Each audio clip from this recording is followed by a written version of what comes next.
চিপাঝাৰত সৰস্বতী পূজাৰ আনন্দ উল্লাসৰ মাজতে সংঘটিত হৈছে ভয়ংকৰ পথ দুৰ্ঘটনা। দুৰ্ঘটনাত এগৰাকী মহিলা নিহত হোৱাৰ লগতে আহত হয় এজন পুৰুষ।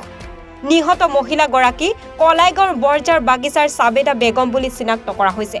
জানিব পৰা মতে চিপাঝাৰৰ বৰিচৌকাত তীব্ৰবেগী সাফাৰী বাহনে প্ৰথমে এটা ছাগলী মাৰে আৰু তাৰ পিছতে মহিলাগৰাকী আৰু পুৰুষজনক তীব্ৰ বেগেৰে খুন্দিয়ায়।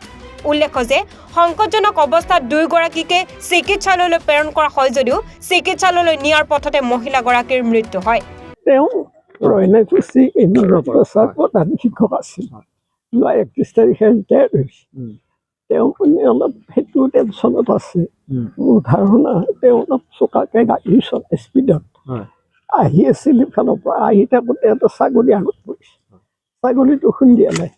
খুন্দিয়াই উঠি ৰাস্তাৰ একেবাৰে যিটো পাৰ্টিত খুন্দিয়ালে তেওঁ লেফ্ট চাইডে আছিল। তেওঁ লেফ্ট চাইডে আহি একেবাৰে ৰাস্তাৰ ছাইডলৈ নামি আহিল। কি কাৰণত নামি আহিল তেওঁৰ মানে হেণ্ডেলটো বুজা নাছিল। কিন্তু তাতে মাইকী এজনী থিয় হৈছিল, লেবাৰ কাম কৰে। মাইকীটো তেওঁ একেবাৰে খুন্দিয়াই বগাই থৈ আহিল। আহি আকৌ প্ৰায় 15-20 মিনিটমান আগত আকৌ সেই মাইকীজনৰ লগতে থকা মতা মানুহ এজনে খুন্দিয়াই। তেওঁ লেবাৰ আছে। গতিকে দুজন খুন্দিয়াওঁতে এটা চিঞৰ শুনিছোঁ। দৌৰি ওলাই আহি দেখিলোঁ দুটা পৰি আছে।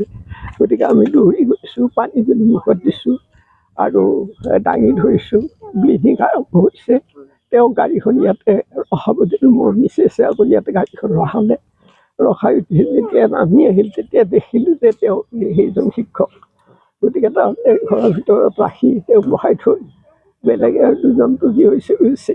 গতিকে তেওঁক যাতে ইয়াতে আৰু বেছি অত্যাচাৰ নকৰে, গাড়ীখনকো ছেভ কৰি ৰাখি তেওঁ তাতে ছেভ কৰি বহাই থৈ পানী দুনি খুৱাই ৰোগীৰ ওচৰত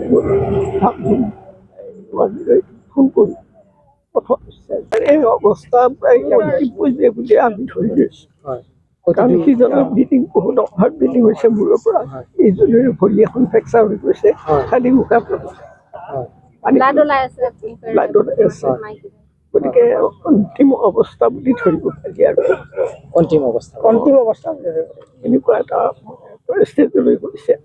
কাৰণ স্পীডটো খুব বেছি আৰু তেওঁৰ গাড়ীত অহা শিলবিলাক লাগি আছে। এইবিলাক লাগি আছে গাড়ীত অহা শিলবিলাক।